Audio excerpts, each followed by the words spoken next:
Justin, over here, other side. Last time we saw you, I think you were doing the guest fighter scrum in Salt Lake City. That was before the lightweight title fight. Now there's kind of a clear picture at the top of the division now. So what are your thoughts on the Islam's win and the rest of the state of the division at this moment? I mean, nothing short of impressive. I mean, there's nothing more you can really say about that. I mean, even if you were a huge fan of him, you got to have doubts when it comes to this sport. Those factors of just anything can happen at any moment. But yeah, it was impressive. It was dominant. Yeah. We spoke with Michael yesterday meeting. He said he was shocked at how it played out, and I guess the division fans now have to accept Islam as the champion. So were you as surprised as Michael watching how it played out? I mean, I wasn't surprised he won at all. I mean, I was surprised that he dominated in the way that he did. Yeah, it was surprise is a good word. I was actually hunting. I was out of cell phone service. I didn't get to watch it live. And when I got home and saw it, I was like, holy shit. Yeah, I mean, the dude's good. Those guys are good. And obviously, they called Volkanovski into the octagon. What do you make of him coming up to your division to possibly challenge Islam for the title? Yeah, I think it's fun. If I was Beneil Dariush, I'd be a little bit more upset than I am, specifically because, I like things to work the way they're supposed to work. I want to, I lost for the title shot. I want to, win 2 fights, 2 impressive wins over, high caliber opponents, and then I'm right back in the picture. So, as a fighter, I always have to have the title in mind. No matter what stage of my career I'm in, and if it's not, then I have to get the F out of here. So that's absolutely the intentions. I know how it works. I know I need to finish 2 people, and then let it play out, because again, there's a couple guys that I either got to beat or let them fight. So. Do you have any specific names that you think you would want those 2 names to be to get to the next title shot? The way that I fight, the way that I win, when I win, and when I fight, it doesn't matter who it is, especially with the rank that I have right now. Ultimately, there's plenty of guys, and my job is to fight. And I put as fighters, to the young fighters, we're going to say yes to anything, to anybody, anytime. That's our job. That's a mindset that we have to have. I have a great manager, Ali, my coach Trevor Whitman, #1 coach in the world. Those guys will ultimately decide. I'm the CEO. I get to say yes at the end of the day, but they get to bring it to the table. And until they bring it to the table, I don't even process it really. So they haven't come up to you with any names or anything like that? Possible return dates? No. I mean, as far as right now, it's trying to figure out when I want to fight again. I really want to be on the card that Kamaru's on. It sounds like it's going to be in March. I don't know if it's going to be in London. I had a huge fight last fight. I got hit really hard. And one thing that we have over other sports is the ability to take some time off. I had my last every fight with the UFC has been absolutely huge. My last 3 or 4 fights have been, the biggest fights that you can be in. So, personal, yeah, we just got to take time. So I got my nose fixed. When you get a concussion, then you should take some time off. So that's what I've been doing. I've been enjoying it. It's really fast and then really slow. I'm enjoying the slow part, and I'm definitely missing the fast part now. So I'm back to sparring, back to just having fun. And 2 more, unrelated to your career or anything, but this is going to be Frank Edgar's retirement fight on Saturday. So were you a fan of Frankie coming up, and do you have any memories of him both in and out of the octagon? Yeah, I mean, Frankie is a legend. I mean, I watched him growing up, and then I got the opportunity when, I think it was when I was going to fight Melvin. I don't know, it was probably around 2013. I was able to come out and stay in Frankie Edgar's in-laws basement for a week and train with him. So yeah, that was a cool experience for me. He was that was when he's still doing it, but that was when he had the belt, I think, or was fighting for belts, because he always has been. But yeah, that was a cool experience as an up-and-comer to go in there. And again, every time I've ever interacted with any athlete before I ever, thought about coming here or whatever, they were all just so normal and they work hard. That dude taught me a lot of lessons on how to hold yourself accountable, be responsible. And he's a savage. And finally, do you have any thoughts on the main event between Israel and Alex Pereira on Saturday? I'm excited to watch it. I mean, I love fighting. I'm a huge fan of this sport. I've been to some Izzy fights, quite a few. Headline for him. I love the guy. I really do, but I always tell myself I'm never going to go back to one of his fights. But, you cannot hate on somebody that's a winner, and that man's a winner. You mentioned about fighting on Kamaru's card if it was to be in London. Is that something you'd rather it be in London to experience fighting over there with the crowd, or would you rather it be here at home? What would I rather have? I guess if I had to choose, I would choose Las Vegas. Fight capital of the world. That's where I grew up competing. That's my favorite place to fight. But I've never been to London, so might as well go for free. If they ended up putting Hamzat and Colby on that card, would that make it like a massive event, you think? Any card that me and Kamaru's on is going to be massive, but anything you stack on top of that's going to just be the cherry on top. That's a good fight. Who would you pick in that fight? Oh God, I hate picking fights so bad. Like, we've all been here so long, and we know that anything can happen. Who do I favor at 170? Yeah. Can he make 170? If he gets enough preparation time, I reckon, maybe. If he makes weight, I think he's a beast. I don't know why he's cutting that much weight. He should be fighting Adesanya. I don't know. I guess I would favor Khamzat. Yeah, I mean, his wrestling is fantastic. And I'll just never cheer for Colby, so. I won't make you pick this one, but just your thoughts on Dustin versus Michael. Obviously, you've had a history of both of them, and that could potentially be a barn burner. Yeah, I am excited for that fight. It's, probably the fight I'm most excited for. This whole card stacked, but that one's going to be fun. Well, I think it'll last quite a while. I think it might go to a decision. In my mind, every time I play it over, I see it very similar to the fight that me and Chandler had. It's going to be, Poirier's technique, trying to outclass how explosive Michael Chandler is. I think, the first round is so dangerous with Michael Chandler. Second round's almost as dangerous, and third round's not quite. So we'll see how it goes. You mentioned you want two names before you get there. I'm curious, you'll fight anyone and whoever's presented to you. But if you could pick, an up-and-comer like Fiziev to show that I'm still at the top and these guys are still coming up, or a guy like Charles who's been at the top and is just with the rematch. They both make just as much sense to me right now. I need 2 wins, doesn't matter who. They're going to be big fights. I don't want to fight just anybody, obviously, but yeah, both of those guys are possible fights for my next fight. But again, my job is to stay out of my emotions. If I think about those fights, I get emotional, because that's who we are. As humans, I have to put that responsibility on the people that I trust, which is my coach, my manager, and they're going to pick the best fight for me, whoever that is. Thanks. Justin, just over here, you touched on obviously wanting to be on the card with Usman. How do you think that trilogy goes down between Usman and Leon? Yeah,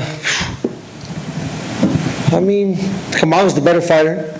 We saw that in that fight. The reason we all love this sport is because of what happened. When you're on Leon's side of that, there's nothing better in the world. Or maybe having children. I don't have those, so that might be better, but that's going to be hard to top that. If you win the lottery, you probably ain't going to top that. So I think it's a dangerous fight for Kamaru, more dangerous than his last fight with him. The confidence is such a big factor in this sport, and Leon's going to have, very high confidence. So ultimately, I think, other than that it factor, Kamaru wins. Thank you. And he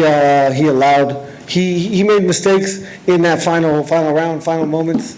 He wanted to knock somebody out more than win. And when you're at that level, you cannot make those choices.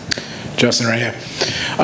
When you have a friend like that, training partner like Kamaru, and that happens and he gets knocked out, what's going through your brain, and what do you say to him afterwards? The first thing I said to him, I said we used to get caught on our back as children, and now we're getting caught on the chin. We've been doing this since we were children, and that really is, that is the truth. When we were 7 years old, 10 years old, 5 years old, and we lost, it was just as devastating as what he went through. You know, we didn't know any better at the time, and we've been preparing for the ups and downs our whole life. Nate Diaz is someone that was in the weight class for a really long time. Looks like he's not going to be fighting the UFC anymore. Is that a regret that you never got that fight? No, I don't regret it. I don't think it was ever the right time. I don't think it was ever the right fight. Fair enough. And last question for me. You talk about you're always chasing the title. You've been really close at times. How is it to keep that doubt that it won't happen? Like, you know, what do you do to keep that doubt out of your mind?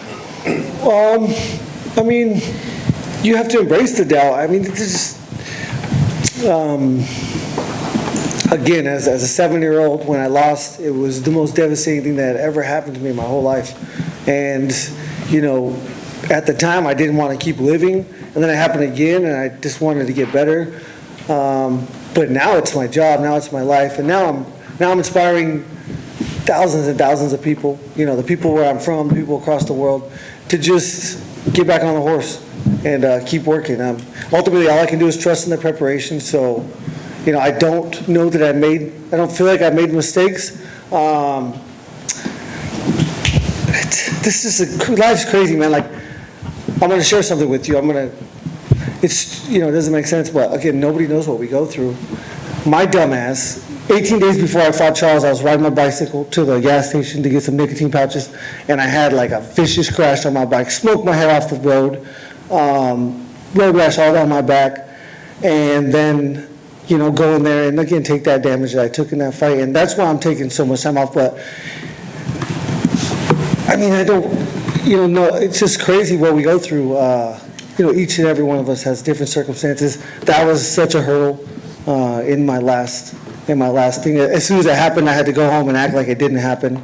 Act like my vision didn't go 100% fucked up for 2 seconds. And that's what we've been doing since we were kids. You know, you put that doubt aside, and as soon as that happened, it's like, okay, what do I do next? How do I continue to improve and continue to just be ready for this fight? So yeah, it's life's crazy. I'm excited again. You know, I really wanted to take that break because of those instances of trauma, but I'm ready to do it again. I'll tell you that. Years ago, you felt that you were going to have a few more wars and you were done. You were going to get out. Yeah. Obviously, you changed your fighting style a little bit, and you got better defensively and made some improvements and all that, and you no longer feel that way.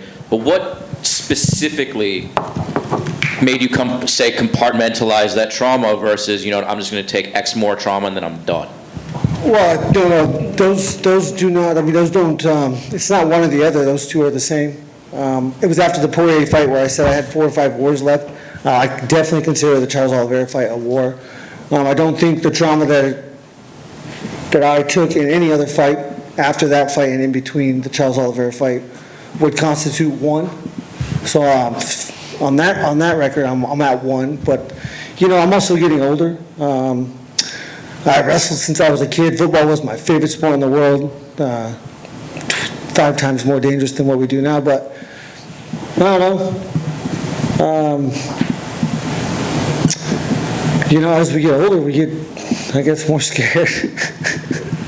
Speaking on football and the dangers, have you followed at all the concussions and such, say with like Tua down with the Miami Dolphins? You were talking about concussions earlier and getting to take time off. Yeah. What are your thoughts on that? Yeah, I mean, it's not. That's one instance of thousands and thousands of instances in football. Boxing, you can talk about boxing, they die. I don't know. It's not something we ever want to talk about, but we don't know because there's no scientific proof when it comes to how much trauma. What I ask doctors is, you know, is there a time frame between trauma that you need in order for that trauma not to, you know, stack on top of itself per se? But we don't know any of this, and I should probably stop thinking about it. Justin, look back a moment, a year ago, and that fight was just spectacular. I know you said you love fighting in Vegas, and you'd been to New York before to fight, but that win last year was just, it's going to live among your career highlights. In the moment, I'm sure it's so hard to appreciate it. Looking back, do you kind of, again, that's an all-time fight. an all-time victory. Yeah, that was something special. Yeah, Vegas doesn't top that. So, Madison Square Garden or Vegas. Was there ever a point when you thought, like, this is what I was born, and then are you thinking during that moment, or is it pure action? Again, you said it was very poignant. You said, we don't know what you go through. Like, to me, a fight like that, no one knows but you. That was so spectacular. What's it like in the moment? I mean, that's the easiest part, I'm telling you. As stupid as it sounds, you know, when you're in the battle, you have no time to think. And when you're not thinking, you can't be scared. So, you know, it's all the preparation, it's the anticipation is what's going to kill you every single time. But in the moment, I mean, you either are or you're not. And yeah, I knew I was made for this a long time ago. I really did. Thank you. Just to elaborate, when you said you fell, was it a motorcycle that you No, crashed? just a bicycle. I wasn't doing anything stupid. It was just my pedal snapped off when I was riding. I was just crazy. Stupid is what it was. You mentioned like being able to put that behind you. Like, how do you do that? Do you just go home and go? I was 12 weeks into a camp. I was thousands. I mean, all I know is to compete. You know, and I don't let myself feel anything. I try to take away all the emotions. So I'm constantly either running from it or I feel like I can control it. But in that instance, it was just like, oh, I fucked up. This is not good. You know, but I've put in I didn't feel compromised, you know, like externally, not even internally, because at that moment I was, you know, ready for war. So So it wasn't like playing on your mind as you're like going through fight. We go. No. I mean, it was. I had a crazy rug burn. You know, I was lubing myself up all day, every day, trying to get it to go away, and it went away really, really well. But yeah, I mean, fucking stupid is what it was at the end of the day. But you know, I had put so much work in, and there was no chance I wasn't gonna. You know, I was going to back. I've never backed out of a fight. I didn't feel like I needed to then. I still don't think I should have, and I'm glad I didn't. That was a great fight. I was very emotional because I was at home. I think that was the mistake I made, is I let the moment get to me. And that's the lesson you learn to the next one. You're a student of the game, right? And you mentioned about, oh, do I need X amount of time after trauma to be able to keep going and stuff. I'm not saying that you'll look at that fight and go, oh, if only. But do you think maybe if I hadn't had that Yeah, crash... that's why I don't even want to talk about it, Okay, because, I mean...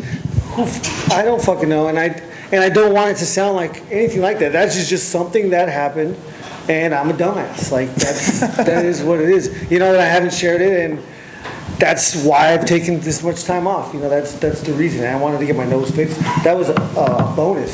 The nose, it's great. But yeah, that was the reason. Thank you. Justin, down here at the back, there was a story that Khabib told recently. I think Dana has told it in the past as well, but I'm not sure I've heard it from your perspective, about when you fought Khabib and he was in the cage asking you if you had jet lag. Could you tell us this story from your perspective? When I fought him? Yeah. No, that's fake news. Well, Again, when you're in the heat of the moment, you don't have time to process words or things being said, because I'm too concentrated on controlling my actions. That's all that matters. We're talking less than seconds, less than inches. Whatever he said, I'd never heard. And another one as well, we were talking to Michael yesterday about, you know, he seems to think that when Conor McGregor comes back, he's going to be the opponent for that fight. However, your name is also one that would be around that discussion. Is that a fight that interests you, and do you believe he's even going to come back? I have no idea. I've said a lot of things, you know, never something I didn't think was true. I don't know. I don't know. We'll see. He'll fight whoever he wants to fight. I lost, so I guess I have a much better chance now. What's up, Justin? So Kamal said on Rogan that, you know, people don't have any idea what y'all fighters go through before the camp, and that it's a blessing when you guys actually step in the octagon. So, I mean, how do you just feel about that comment? Just even talking about riding the bike, that happening. Yeah, I mean, it's all the things that can happen. You know, a car crash, not a serious one, even just a minor one. You know, with some whiplash or some sore joints. You know, bruised bones, we're all going into these fights with bruised bones. I mean, yeah, it's 8 weeks of high intensity, 6 days a week. And if you aren't, the young guys, you think you're going to live forever. You think you're invincible. And you don't go home and rest and eat and do those things. Then you fall apart real fast. But, yeah, making it to the fight is absolutely a blessing because, in order to prepare for something like that, you have to push yourself to these crazy intense workouts. You try to get the partners that are going to take care of you, but you need the partners that are going to push you to be ready for some chaos. So it's a weird middle ground that we have to constantly find. Now as we get older, and we make it and we get the resources. We can put an ice bath in I can put an infrared sauna. I can, have a treadmill so that I don't have to, go run up the mountains, and I can, have a little bit less impact on my joints. But yeah, it's a blessing every single time. Have you ever went into a fight 100%?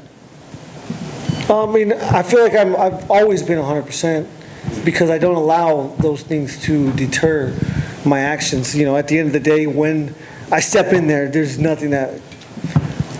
only 5 things that are going to affect the outcome. Most of it and all of it has to do with my choices, actions, effort, and yeah, those things don't matter anymore. But to make it to the fight, I mean, you just gotta be careful, And it sounds dumb because we're getting ready to do something really dangerous. Yeah, and one last question: Would you prefer to fight in Trevor's gloves that he has over the UFC? Yeah, I would say so. Absolutely. I mean, obviously I'm a little bit biased, but we put these gloves on a lot of athletes, and never have I heard complaints. We're not talking about specifically the 4-ounce MMA competition glove, but the mechanics are the same. And how's the breathing? Does it make a big difference? It does make a huge difference. I got to learn how to talk with my nose, I guess.